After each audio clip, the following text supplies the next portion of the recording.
días. Vamos a comenzar nuestro tiempo de predicación para el día de hoy. Hoy estaremos en Lucas capítulo 11 y los versículos 5 al 13. Lucas capítulo 11 y los versículos 5 al 13. Y esta predicación es una continuación de la semana pasada, de cómo orar.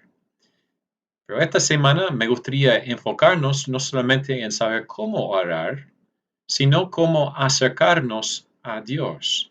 ¿Cómo podemos acercarnos a Dios? Este texto tiene como entendido que ya conoce a Dios como tu Padre. No en el sentido que Él es el creador de todo el universo y de toda la humanidad, sino de que ya ha puesto su fe en Cristo Jesús como tu único Salvador, que ya está en camino hacia el cielo, que ya tenés una relación con Dios el Padre y Jesús su Hijo, sabiendo que Jesús es el quien vino para salvarte, pero también es tu Señor, que Él es quien controla tu vida. Y sabiendo que Dios es tu Padre, pero también es lo más grande de tu universo, eso a veces como cristianos nos pone quizás con un poquito de incertidumbre. Pues, ¿cómo podemos nosotros, siendo hijos, chicos, personas sin importancia, entrar en la presencia de uno tan grande? Sabemos si en este momento nos tocó entrar en la presencia del presidente de todo Uruguay. Quizás en ese momento íbamos a estar medio incierto, quizás medio incómodo, sabiendo que en comparación con su gran persona, de su posición de autoridad y poder, que quizás nosotros íbamos a sentirnos incómodos. Y así también con Dios y su Hijo Jesús a veces. Nosotros quizás nos sentimos, a pesar de su poder, de su autoridad, nos sentimos incómodos de entrar en su presencia. Entonces Jesús, sabiendo que quizás esto nos iba a pasar, nos quiso relatar dos parábolas. Dos parábolas del libro de Lucas y Lucas capítulo 11, los versículos 5 al 13. En el primer relato, Jesús cuenta a sus discípulos, o los que están escuchando a él en ese momento, la historia de un amigo que cae de golpe en la casa de otro amigo, y el primer amigo que está de viaje llega de lejos. Entonces, a veces como pasa en los viajes, aunque el texto no dice, yo me imagino que quizás algo improvisto pasó, y por eso el viajero, llega a la casa de su amigo un poquitito más fuera del tiempo normal. Nos ha pasado a nosotros también, que nosotros íbamos a viajar a algún pastor, a visitarle a su iglesia. A veces algo pasa improvisto en el camino, como accidente de tránsito, y todo se tranca, y nosotros nos atrasamos. Ahora, el texto no dice eso, pero lo que sí dice es que el hombre llegó a la casa de su amigo a la medianoche. En la cultura del Oriente era bastante tarde, porque a acostar el sol no tuvieron electricidad en aquellos tiempos, era normal que las personas se acostaron. Entonces, de repente están todos acostados, todo tranquilo en casa, y viene alguien y empieza a golpear en la puerta y pedir la entrada. Entonces, el amigo, me parece, mucha amistad y mucho cariño, lo acepta a su casa.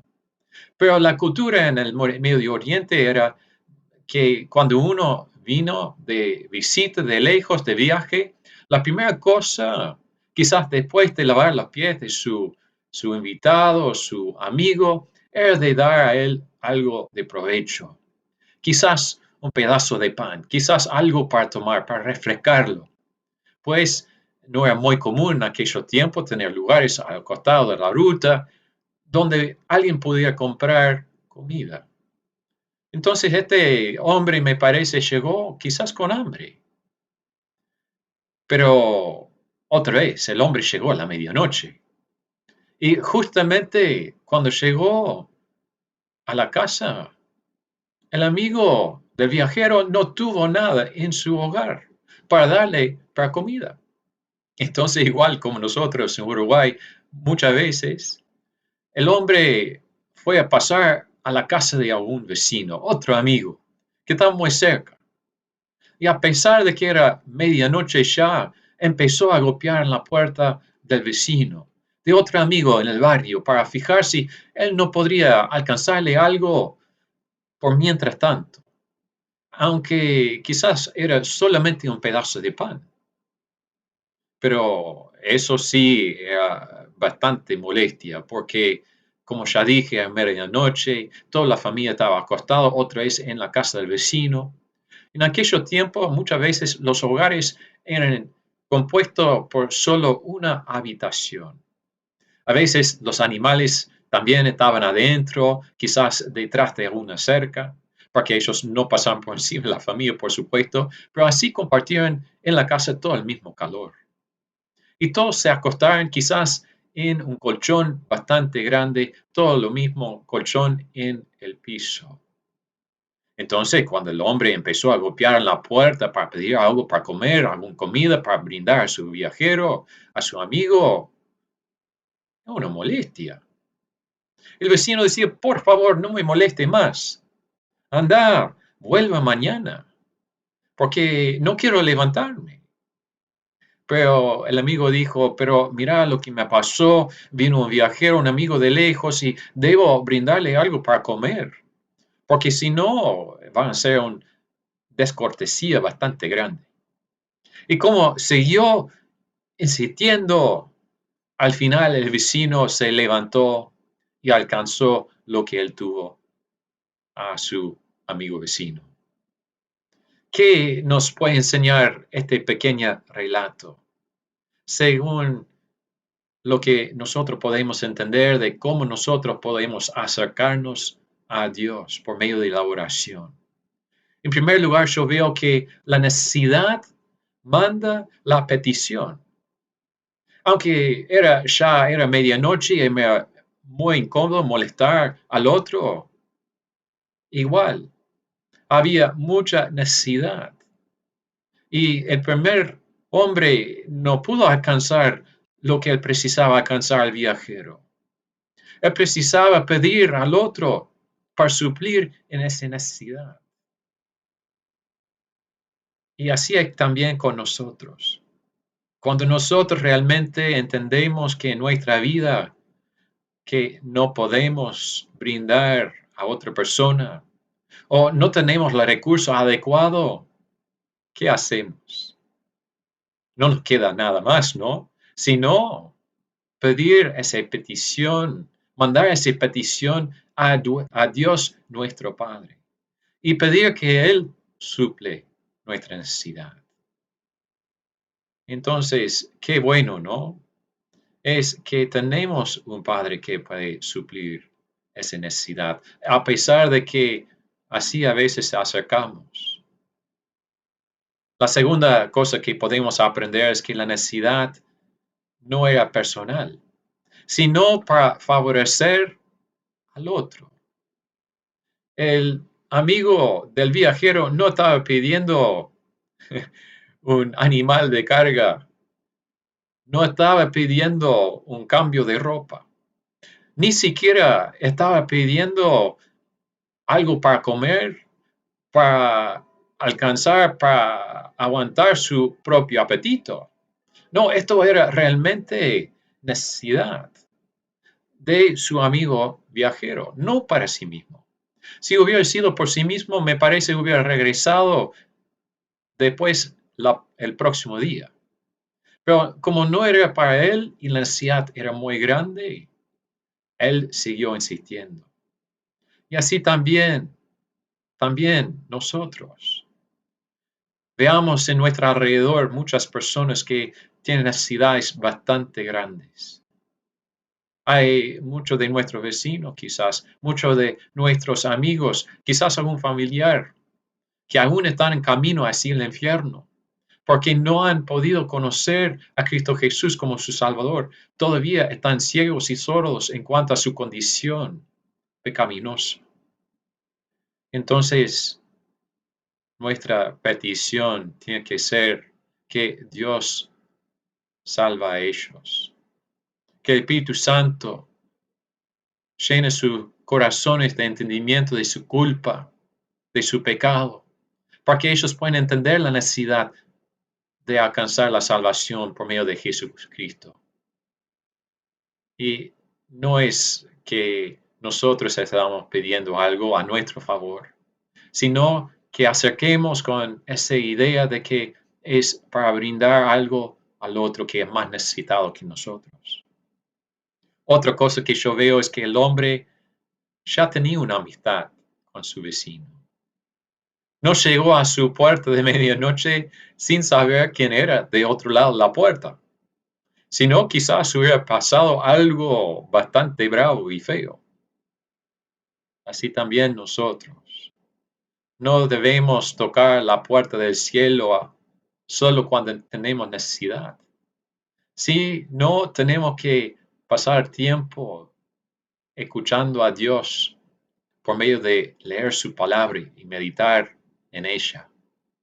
Tenemos que tener el costumbre de pasar todos los días, en algún momento durante el día, un momento de hablar con Dios por medio de la oración. Porque cuando realmente tenemos una necesidad, no estamos cayendo de golpe como ese otro amigo viajero que vino de lejos, sino que ya tenemos una relación que es seguro y cierto, que ya tenemos la forma de hablar a ese gran ser. La otra cosa que yo veo a través de este relato es que el hombre de la historia, que era vecino medio porcupín, es muy distinto de nuestro Dios. Pues Dios no tiene cansancio. Dios no es un vecino que tiene que descansar y dormir largo rato. No, al contrario, Dios siempre está despierto, siempre está dispuesto en escucharnos. Al contrario del vecino, Él dice que nosotros tenemos que tener la certeza que Él quiere que nosotros acerquemos a su trono de gracia. Dios no es como ese vecino, como ese amigo que pidió que el otro viniera el próximo día. No, Dios está siempre dispuesto en escucharnos en cuanto que nosotros y nuestros corazones están limpios frente a Él. También veo a través de este relato que Dios quiere que nosotros seamos persistentes. ¿Estás persistente en pedir a Dios en cuanto a las necesidades de otra persona? En cuanto a tus propias necesidades, si llegan a tener. Es importante que no nos entregamos, sino que sigamos cuando la necesidad es grande. Yo he estado orando por algunas necesidades para otras personas por más que 10 años, tocando la puerta del cielo para ver si esta semana Dios no me contesta. Todavía no me ha concedido esa contestación, pero a pesar de eso, voy a seguir insistiendo hasta que Dios me dé la buena palabra. Hay una cosa que es muy peligroso para el cristiano, para uno que dice que es un hombre de oración. Y es esto. Lo más fatal en la vida cristiana es contentarse con deseos pasajeros, que nos deleitamos en cosas que son de menor importancia y que eso nos roba de la importancia de lo que es para la eternidad. Y así empezamos a poner menos importancia en la oración, en las necesidades de otros, porque ya estamos contentos con lo que ya tenemos en esta vida. No debemos estar dispuestos en persistir en seguir adelante con las peticiones. En la segunda historia que el Señor nos relata, veamos que el Señor contesta una pregunta que está siendo preguntado quizás en tu mente y también en el mío cuando yo estuve leyendo el texto. Porque si Dios es como un amigo y vecino tipo puercoespín, ¿no sería mejor dejarlo tranquilo? Entonces, en el segundo relato, Jesús cambia la figura principal de un vecino que está medio molestado y lo cambia a un padre amoroso que desea cuidar a sus hijos. Así que vamos a leer el texto, Lucas capítulo 11, los versículos 11 al 13. Dice, ¿qué padre de vosotros, si su hijo le pide pan, le dará una piedra? O si pescado, en lugar de pescado, le dará un serpiente. O si le pide un huevo, le dará un escorpión. Pues si vosotros siendo malos sabéis dar buenas dádivas a vuestros hijos, ¿cuánto más vuestro Padre Celestial dará el Espíritu Santo a los que se lo pidan? Es muy interesante que el versículo 13 menciona que los padres terrenales a veces son malos, porque todos nosotros, hemos sido nacidos en pecado. Pero a pesar de ese espíritu de maldad en nosotros, a pesar de ese viejo hombre que vive adentro de todos nosotros, en lo contra estamos luchando, sabemos que cualquier padre va a desear dar lo bueno a su hijo. Entonces, es decir, si Dios el Padre, que es perfecto en todo, no va a ser Él mucho mejor que cualquier padre terrenal.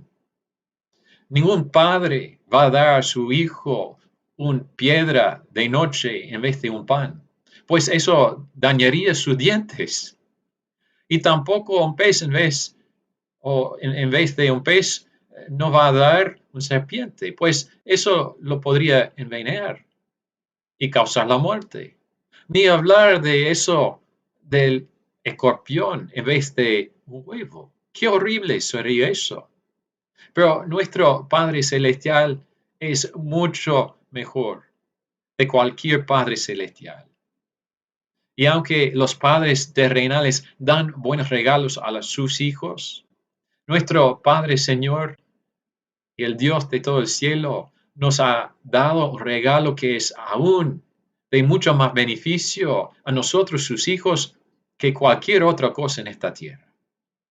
El texto lo menciona.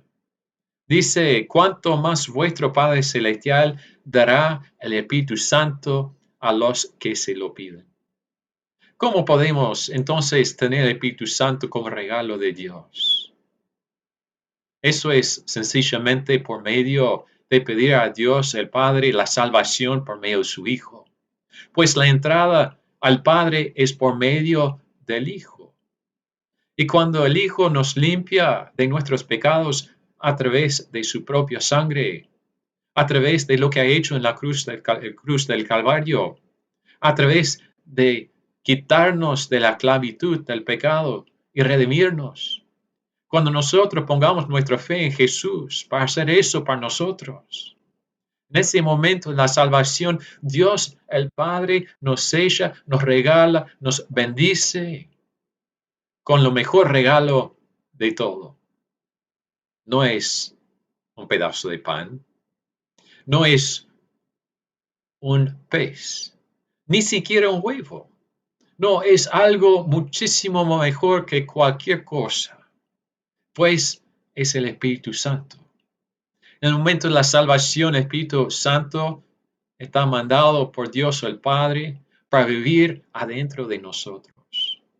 Y cuando nosotros no sabemos cómo orar, dice la palabra que Él ore adentro de nosotros a favor de nosotros, con gemidos, con peticiones, con clamores que son mucho mejor de cualquier cosa que nosotros podríamos decir. La Biblia enseña que el Espíritu Santo es el gran consolador. Es el que nos consuele cuando estamos pasando por momentos difíciles.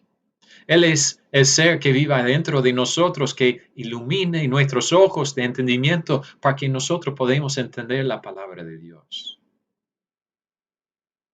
Esto no es cualquier regalo, sino es lo mejor regalo de todo el universo. Qué bendición tener el Espíritu Santo viviendo adentro de nuestro ser. Porque Él es parte del proceso por lo cual nosotros podemos acercarnos a Dios, obviamente por el Hijo, pero también el Espíritu Santo nos hace sentir cómodo en la presencia de Dios el Padre. Dios nos manda que nosotros seamos santos igual como Él es santo. Y algún día vamos a estar en su presencia sin pecado, en perfección. Pero hasta aquel día, Él nos ha dado el adelanto de nuestra herencia, que es el Espíritu Santo. Qué bendición tenemos nosotros. Son dos pequeños relatos, dos pequeñas parábolas que nos enseñan otro poquito en cuanto a la oración. Si aún no conoces a Dios como tu Padre y Jesús como tu Salvador, quizás puedes hacer eso hoy, por medio de acercarse a su trono de gracia y pedir que Él te limpie de todo tu pecado. Si ya lo ha hecho, espero que esta pequeña predicación en cuanto a estos dos relatos también te puede ayudar de saber cómo dirigirte más o mejor a Dios el Padre. Él es amoroso. Él nunca descansa y siempre trabaja a su beneficio y ha dado a ti lo mejor regalo de todo lo que hay. Así que vamos a dar gracias. Padre Celestial, damos gracias que podemos entrar ahora en su presencia a través de lo que Cristo Jesús ha hecho por nosotros. Damos gracias por tu palabra que nos enseña cómo caminar, cómo dirigirnos a ti. Pido, Señor, que otras personas puedan disfrutar de esta hermosa relación que tengo contigo. En nombre de Cristo Jesús. Amén.